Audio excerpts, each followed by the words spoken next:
I'd like to tell you about the strangest secret in the world. Some years ago, the late Nobel Prize-winning Dr. Albert Schweitzer was being interviewed in London, and a reporter asked him, "Doctor, what's wrong with men today?" And the great doctor was silent a moment, and then he said, "Men simply don't think." It's about this that I want to talk with you. We live today in a golden age. This is an era that man has looked forward to, dreamed of, and worked toward for thousands of years. But since it's here, we pretty well take it for granted. We in America are particularly fortunate to live in the richest land that ever existed on the face of the earth, a land of abundant opportunity for everyone. But do you know what happens? Well, let's take 100 men who start even at the age of 25. Do you have any idea what will happen to those men by the time they're 65? These 100 men who all start even at the age of 25 believe they're going to be successful. If you asked any one of these men if he wanted to be a success, he'd tell you he did. And you'd notice that he was eager toward life, that there was a certain sparkle to his eye, an erectness to his carriage, and life seemed like a pretty interesting adventure to him. But by the time they're 65, 1 will be rich. 4 will be financially independent. 5 will still be working. 54 will be broke. Now think a moment. Out of the 100, only 5 make the grade. Now why do so many fail? What has happened to the sparkle that was there when they were 25? What's become of the dreams, the hopes, the plans? And why is there such a large disparity between what these men intended to do and what they actually accomplished? When we say about 5% achieve success, we have to define success. And here's the best definition I've ever been able to find. Success is the progressive realization of a worthy ideal. If a man is working toward a predetermined goal and knows where he's going, that man is a success. If he's not doing that, he's a failure. Success is the progressive realization of a worthy ideal. Rollo May, the distinguished psychiatrist, wrote a wonderful book called Man's Search for Himself. And in this book he says, the opposite of courage in our society is not cowardice. It is conformity. And there you have the trouble today. It's conformity, people acting like everyone else without knowing why, without knowing where they're going. Now think of it. In America right now, there are over 18 million people 65 years of age and older. And most of them are broke. They're dependent on someone else for life's necessities. Now, we learn to read by the time we're 7. We learn to make a living by the time we're 25. Usually by that time, we're not only making a living, we're supporting a family. And yet by the time we're 65, we haven't learned how to become financially independent in the richest land that has ever been known. Why? We conform. And the trouble is that we're acting like the wrong percentage group, the 95 who don't succeed. Now, why do these people conform? Well, they really don't know. These people believe that their lives are shaped by circumstances, by things that happen to them, by exterior forces. They're outer-directed people. A survey was made one time that covered a lot of men, working men, and these men were asked, "Why do you work? Why do you get up in the morning?" 19 out of 20 had no idea. If you ask them, they'll say, well, everyone goes to work in the morning, and that's the reason they do it, because everyone else is doing it. Now let's get back to our definition of success. Who succeeds? The only person who succeeds is the person who is progressively realizing a worthy ideal. He's the person who says, I'm going to become this, and then begins to work toward that goal.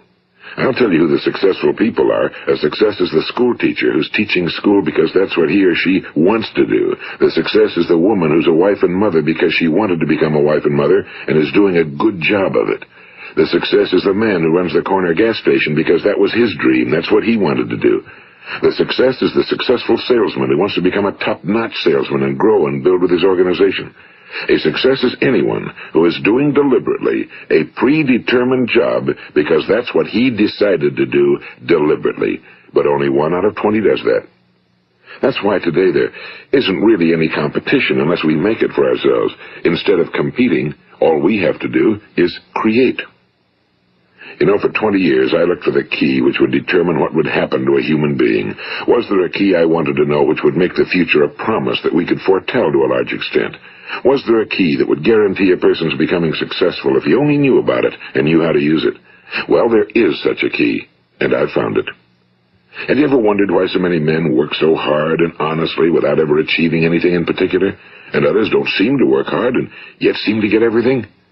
They seem to have the magic touch. You've heard them say that about someone. Everything he touches turns to gold. And have you ever noticed that a man who becomes successful tends to continue to become successful? And on the other hand, have you noticed how a man who's a failure tends to continue to fail? Well, it's because of goals. Some of us have goals, some don't. People with goals succeed because they know where they're going. It's that simple. Think of a ship leaving a harbor, and think of it with the complete voyage mapped out and planned. The captain and crew know exactly where it's going and how long it'll take. It has a definite goal. Now, 9,999 times out of 10,000, it will get to where it started out to get. Now, let's take another ship, just like the first, only let's not put a crew on it or a captain at the helm. Let's give it no aiming point, no goal, no destination. We just start the engines and let it go. I think you'll agree with me that if it gets out of the harbor at all, it will either sink or wind up on some deserted beach, a derelict. It can't go anyplace because it has no destination and no guidance, and it's the same with a human being. Take the salesman, for example. There's no other person in the world today with the future of a good salesman. Selling is the world's highest paid profession, if we're good at it and if we know where we're going. Every company needs top-notch salesmen, and they reward those men. The sky's the limit for them. But how many can you find? Someone once said the human race is fixed, not to prevent the strong from winning, but to prevent the weak from losing. The American economy today can be likened to a convoy in time of war. The entire economy is slowed down to protect its weakest link, just as the convoy had to go at the speed that would permit its slowest vessel to remain in formation. That's why it's so easy to make a living today. It takes no particular brains or talent to make a living and support a family today. So we have a plateau of so-called security, if that's what a person's looking for. But we do have to decide how high above this plateau we want to aim. Now let's get back to the strangest secret in the world, the story that I wanted to tell you today. Why do men with goals succeed in life and men without them fail? Well, let me tell you something which, if you really understand it, will alter your life immediately. If you understand completely what I'm going to tell you from this moment on, your life will never be the same again. You will suddenly find that good luck just seems to be attracted to you. The things you want just seem to fall in line, and from now on you won't have the problems, the worries, the gnawing lump of anxiety that perhaps you've experienced before. Doubt, fear, well, they'll be things of the past. Here's the key to success and the key to failure. We become what we think about. Now let me say that again. We become what we think about. Throughout all history, the great wise men and teachers, philosophers and prophets have disagreed with one another on many different things. It's only on this one point that they are in complete and unanimous agreement. Listen to what Marcus Aurelius, the great Roman emperor, said. A man's life is what his thoughts make of it. Disraeli said this, everything comes if a man will only wait. I've brought myself by long meditation to the conviction that a human being with a settled purpose must accomplish it, and that nothing can resist a will that will stake even existence for its fulfillment. Ralph Waldo Emerson said this, a man is what he thinks about all day long. William James said, the greatest discovery of my generation is that human beings can alter their lives by altering their attitudes of mind. And he also said, we need only in cold blood act as if the thing in question were real, and it will become infallibly real by growing into such a connection with our life that it will become real. It will become so knit with habit and emotion that our interest in it will be those which characterize belief. And he also said, if you only care enough for a result, you will almost certainly attain it. If you wish to be rich, you will be rich. If you wish to be learned, you will be learned. If you wish to be good, you will be good. Only you must then really wish these things and wish them exclusively, and not wish at the same time 100 other incompatible things just as strongly. In the Bible, you read in Mark 9:23, if thou canst believe, all things are possible to him that believeth. My old friend Dr. Norman Vincent Peale put it this way, this is one of the greatest laws in the universe. Fervently do I wish I had discovered it as a very young man. It dawned upon me much later in life, and I found it to be one of the greatest, if not my greatest discovery outside of my relationship to God.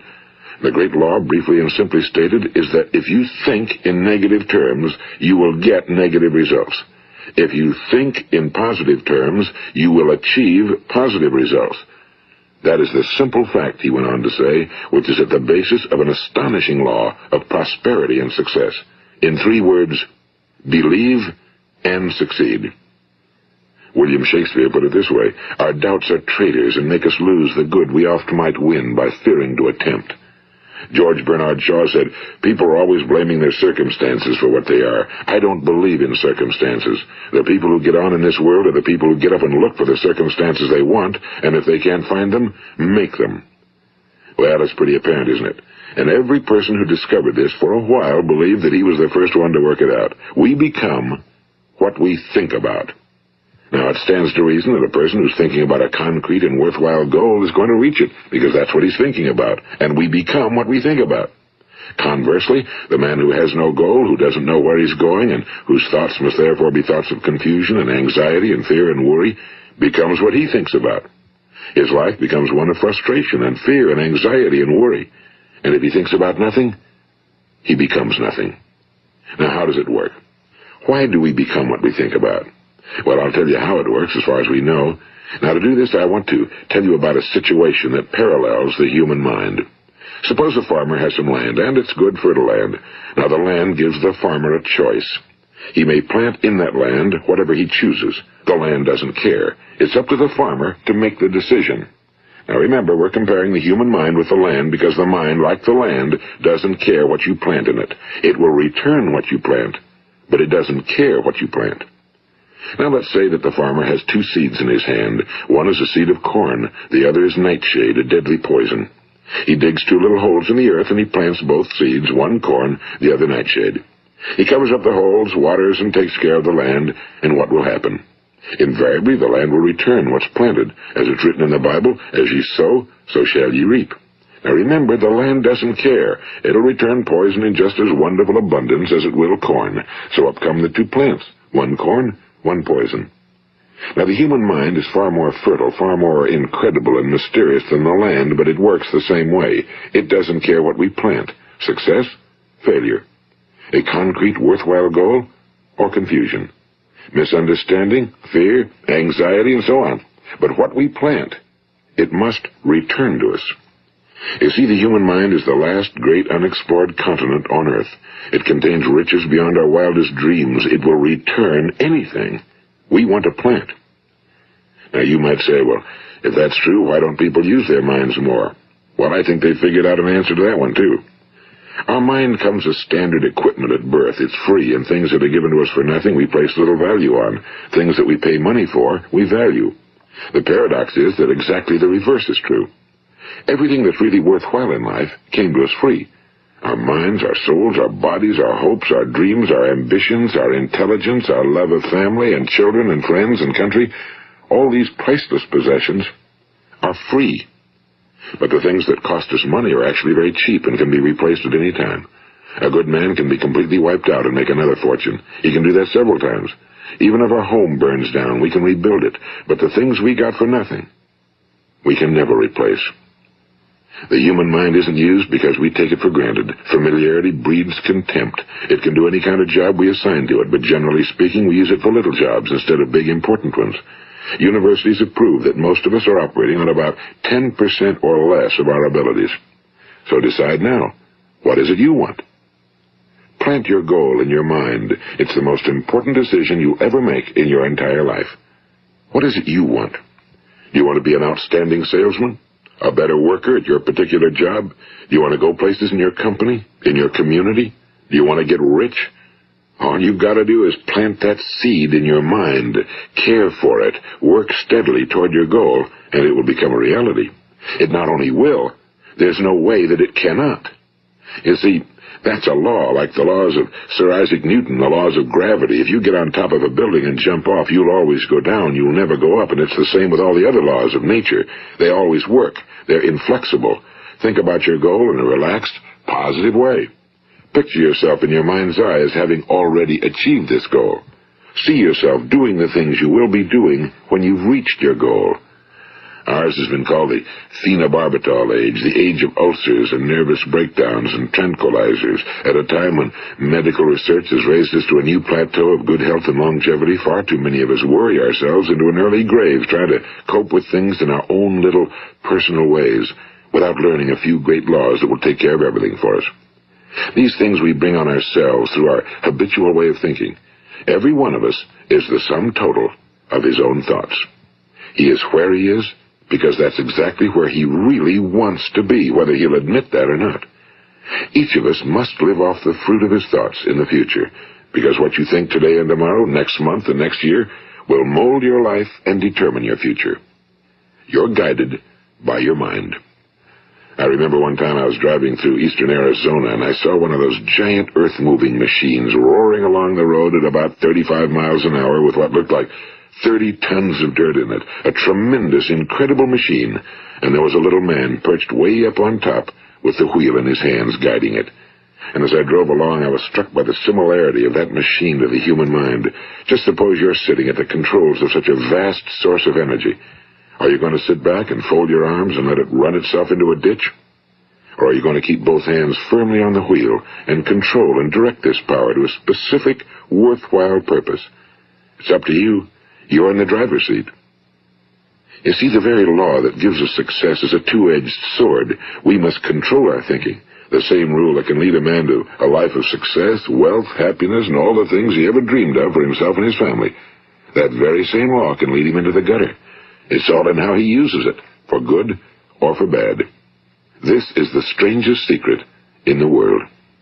Now, why do I say it's strange, and why do I call it a secret? Actually, it isn't a secret at all. It was first promulgated by some of the earliest wise men, and it appears again and again throughout the Bible, but very few people have learned it, understand it.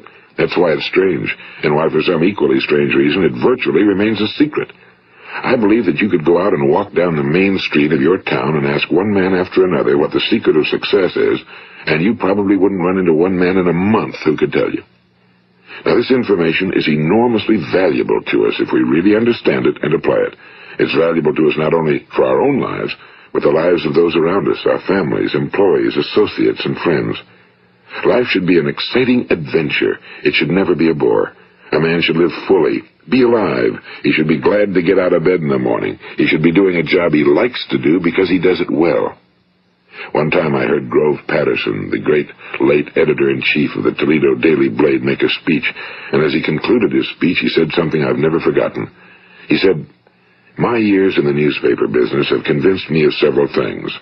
Among them, that people are basically good, and that we came from someplace, and we're going someplace. So we should make our time here an exciting adventure. The architect of the universe didn't build a stairway leading nowhere." And the greatest teacher of all, the carpenter from the plains of Galilee, gave us the secret time and time again. As ye believe, so shall it be done unto you. I've explained the strangest secret in the world and how it works. Now, on this side, I want to explain how you can prove to yourself the enormous returns possible in your own life by putting this secret to a practical test. I want you to make a test that will last 30 days. It isn't going to be easy, but if you'll give it a good try, it will completely change your life for the better. Now, back in the 17th century, Sir Isaac Newton, the English mathematician and natural philosopher, gave us some natural laws of physics which apply as much to human beings as they do to the movement of bodies in the universe. And one of these laws is that for every action, there is an equal and opposite reaction. Simply stated, as it applies to you and me, it means we can achieve nothing without paying the price. The results of your 30-day experiment will be in direct proportion to the effort you put forth. To be a doctor, you must pay the price of long years of difficult study. To be successful in selling, and remember that each of us succeeds to the extent of his ability to sell. Selling our families on our ideas, selling education in schools, selling our children on the advantages of living the good and honest life, selling our associates and employees on the importance of being exceptional people. To, of course, the profession of selling itself. But to be successful in selling our way to the good life, we must be willing to pay the price. Now, what is that price? Well, it's many things. First, it's understanding emotionally, as well as intellectually, that we literally become what we think about, that we must control our thoughts if we're to control our lives. It's understanding fully that as ye sow, so shall ye reap. Second, it's cutting away all fetters from the mind and permitting it to soar as it was divinely designed to do. It's the realization that your limitations are self-imposed and that the opportunities for you today are enormous beyond belief. It's rising above narrow-minded pettiness and prejudice.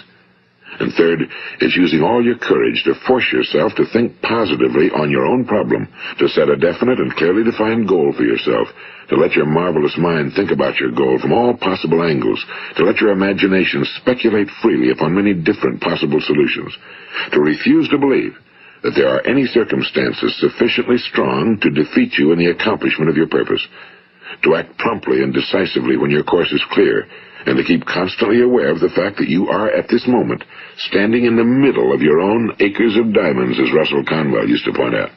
And fourth, save at least 10% of every dollar you earn. It's also remembering that no matter what your present job, it has enormous possibilities, if you're willing to pay the price. Now let's just go over the important points in the price each of us must pay to achieve the wonderful life that can be ours. It is, of course, worth any price. 1. You will become what you think about. 2. Remember the word imagination and let your mind begin to soar. 3. Courage. Concentrate on your goal every day. 4. Save 10% of what you earn. And 5. Action. Ideas are worthless unless we act on them. Now, I'll try to outline the 30-day test I want you to make. Keep in mind that you have nothing to lose by making this test and everything you could possibly want to gain. There are two things that may be said of everyone. Each of us wants something, and each of us is afraid of something. I want you to write on a card what it is you want more than anything else. It may be more money. Perhaps you'd like to double your income or make a specific amount of money. It may be a beautiful home. It may be success at your job. It may be a particular position in life. It could be a more harmonious family. Each of us wants something. Now write down on your card specifically what it is you want. Make sure it's a single goal and clearly defined. You needn't show it to anyone, but carry it with you so that you can look at it several times a day. Think about it in a cheerful, relaxed, positive way each morning when you get up, and immediately you have something to work for, something to get out of bed for, something to live for. Look at it every chance you get during the day and just before going to bed at night. And as you look at it, remember that you must become what you think about, and since you're thinking about your goal, you realize that soon it will be yours. In fact, it's yours really the moment you write it down and begin to think about it. Look at the abundance all around you as you go about your daily business. You have as much right to this abundance as any other living creature. It's yours for the asking. Now we come to the difficult part. Difficult because it means the formation of what is probably a brand new habit, and new habits are not easily formed. Once formed, however, it will follow you for the rest of your life. Stop thinking about what it is you fear. Each time a fearful or negative thought comes into your consciousness, replace it with a mental picture of your positive and worthwhile goal. And there'll come times when you'll feel like giving up. It's easier for a human being to think negatively than positively. That's why only 5% are successful. You must begin now to place yourself in that group. For 30 days, you must take control of your mind. It will think about only what you permit it to think about. Each day for this 30-day test, do more than you have to do. In addition to maintaining a cheerful, positive outlook, give of yourself more than you've ever done before. Do this knowing that your returns in life must be in direct proportion to what you give. The moment you decide on a goal to work toward, you're immediately a successful person. You are then in that rare and successful category of people who know where they're going. Out of every 100 people, you belong to the top 5. Don't concern yourself too much with how you're going to achieve your goal. Leave that completely to a power greater than yourself. All you have to do is know where you're going. The answers will come to you of their own accord and at the right time. Remember these words from the Sermon on the Mount, and remember them well. Keep them constantly before you this month of your test. Ask, and it shall be given you. Seek, and ye shall find. Knock, and it shall be opened unto you. For every one that asketh receiveth, and he that seeketh findeth, and to him that knocketh it shall be opened. It's as marvelous and as simple as that. In fact, it's so simple that in our seemingly complicated world, it's difficult for an adult to understand that all he needs is a purpose and faith. For 30 days, do your very best. If you're a salesman, go at it as you've never done before, not in a hectic fashion, but with the calm, cheerful assurance that time well spent will give you the abundance in return you deserve and want. If you're a homemaker, devote your 30-day test to completely giving of yourself without thinking about receiving anything in return, and you'll be amazed at the difference it makes in your life. No matter what your job, do it as you've never done it before for 30 days. And if you've kept your goal before you every day, you'll wonder and marvel at this new life you've found. Dorothea Brand, the outstanding editor and writer, discovered it for herself and tells about it in her fine book, Wake Up and Live. Her entire philosophy is reduced to the words, act as though it were impossible to fail. She made her own test with sincerity and faith, and her entire life was changed to one of overwhelming success. Now, you make your test for 30 full days. Don't start your test until you've made up your mind to stick with it. You see, by being persistent, you're demonstrating faith. Persistence is simply another word for faith. If you didn't have faith, you'd never persist. If you should fail during your first 30 days, by that I mean suddenly find yourself overwhelmed by negative thoughts, you've got to start over again from that point and go 30 more days. Gradually, your new habit will form until you find yourself one of that wonderful minority to whom virtually nothing is impossible. And don't forget the card. It's vitally important as you begin this new way of living. On one side of the card, write your goal, whatever it may be. On the other side, write the words we've quoted from the Sermon on the Mount. Ask, and it shall be given you. Seek, and ye shall find. Knock, and it shall be opened unto you. Nothing great was ever accomplished without inspiration. See that during these crucial first 30 days, your own inspiration is kept at a peak. And above all, don't worry. Worry brings fear, and fear is crippling. The only thing that can cause you to worry during your test is trying to do it all yourself. Know that all you have to do is hold your goal before you. Everything else will take care of itself. Remember also to keep calm and cheerful. Don't let petty things annoy you and get you off course. Now, since making this test is difficult, some will say, why should I bother? Well, look at the alternative.